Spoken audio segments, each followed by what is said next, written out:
Challenger and champion, the rematch the world has been waiting for. Sergey Kovalev, Andre SOJ Ward for the light heavyweight championship of the world. Are you ready? What do you wanna hear from me? I already said enough, and I will prove it June 17th into the ring. And you get prepared. Thank you very much, sir. Turn my mic on. You ain't gonna do nothing. Don't point your finger at me, See bro. you. Let's hope he shows up on Saturday night. So it's no different in this fight. I'm no higher than I was last time emotionally. I'm no lower. I didn't train no harder. There was no major overhaul. We're going to make adjustments. We know him and his side are going to make adjustments. And at the end of the day, man, I'm not going to be distracted by the talk. I'm not going to be distracted by the applause. I got a couple missions in mind when I came to Las Vegas. To glorify God with my performance and the way I act outside that ring, to defend my belts, the belts that I won back in November, and to get home and kiss my wife and kids. That's it. Won't be distracted. I'm locked in on what I gotta do. I hope everybody tunes in to pay-per-view, and those that are reading this, if you hear, come to the fight. It's gonna be a tremendous fight. I'm expecting his best, but you're gonna see a different Andre Ward, and I'm gonna just leave it at that. You're gonna see another guy in there Saturday night, and that's my favorite time, the show and tell time. All the talking is good. It's good for the fans. It's good to build it up. It's all good. I kind of was disappointed in the first fight. You know, the last 6 rounds, and Andre, you know, without a doubt, was in control in the last 6 rounds. Whether he won all 6 or not is debatable, but you know, he definitely won a majority of them. I think both guys are going for a knockout. Andre, I mean, you know, it's just he's fired up. He's edgy. Usually he's, you know, in total control. The Iceman, really cool. I've had 2 people tell me they were like backstage after the weigh-in, and he was cranky, and you know. Andre was, yeah. And Kovalev, after yesterday, who just, you know, walked out, and when he was all cranky, I guess after he weighed in and drank a nice quart of water, he feels pretty good, because on the stage, you know, he was laughing and smiling and joking with his HBO interviews. So I don't think this fight, like you say, is going to disappoint. I think this is really going to be an ass-kicking war. I mean, I'm gonna always make adjustments. You know, I make adjustments from day to day in sparring. You know, so I'm gonna make adjustments. I can't, you know, come in the same way. I welcome him making whatever changes he needs to make. I hope he's at his best this time, so we can have all the excuses off the table. And like I've been saying, I expect him to come in better. I expect him. That's what rematch is all about. But he can, you know, rest assured that, you know, I'm not coming in there, you know, resting on my laurels.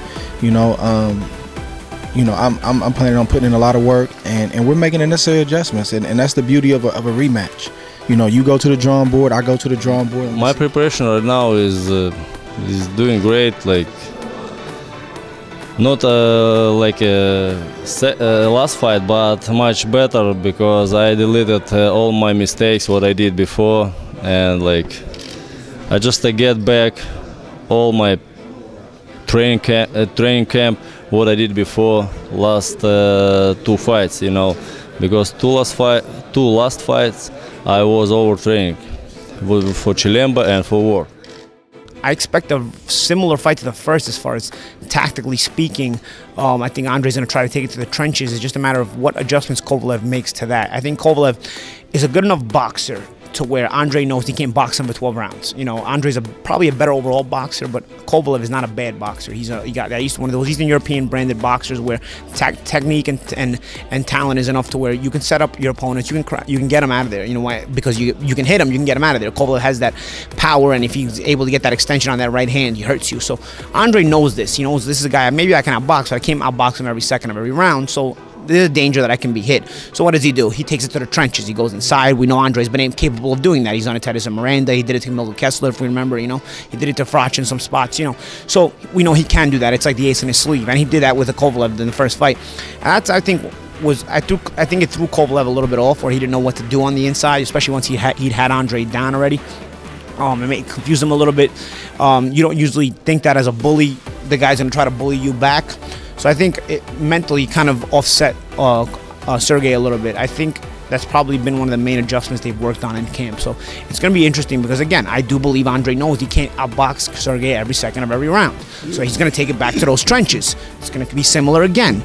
The trick is, what adjustments does Sergey make to now not look so confused on the inside when Andre's using his head, trying to free his hands any way he can, or just throw any kind of punches he can.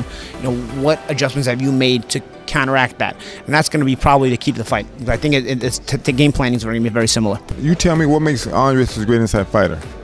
When you're grabbing the whole time, how's that a great fighter on the inside? He's not a great inside fighter himself. It's like I told Sergey, listen, if he wants to fight on the inside, as hard as you punch, try to break his rib. Let's see how long he stays there and he can withstand that kind of punishment. He's not a big puncher. So you're going to stay there and trade with you? I doubt that. I highly doubt that. They're going to say what they want to say and try to get inside Sergey's head, but that's just Sergey. Forget all that. When the bell rings, go out there and do what you do best, like you did the first half of the fight. I told people he could outbox Andre, and he did. Now that you proved that, let's keep doing that. In the second half of the fight, you got to step on that gas pedal. If you go to the body, you'll slow Andre down. I don't care what Andre says. Anybody get hit as hard as Sergey does and he goes to your body, you're not going to stay there for a long time unless you're stupid. So, Andre's not stupid. I think he's got 12 rounds of anger in him right now, and that's what he needs. He needs to he needs to want to kick his ass every round. And Andre, I think, already does have that in him, that he really does, as opposed to last time. Andre is a chess player. It's like Lennox, until Lennox got into his middle 30s and then started being a slugger. He was a chess player and a master boxer and clever with all this inside and all these things that, just dominate a fight, good defensive fighter. But I think this fight, he feels like he wants to just go out there and knock somebody out. Who can seize the psychological advantage by affecting the first few rounds the way he wants to? Ward wants to make the first 3 or 4 rounds of this fight feel like the last 3 or 4 rounds of the first fight to Kovalev. Kovalev wants to go back to what happened in the first half of the fight last time, and this time his biggest job is, if he can get Ward down, he needs to keep him down or put him down again so that he doesn't have to go to the scorecards at the end of the fight.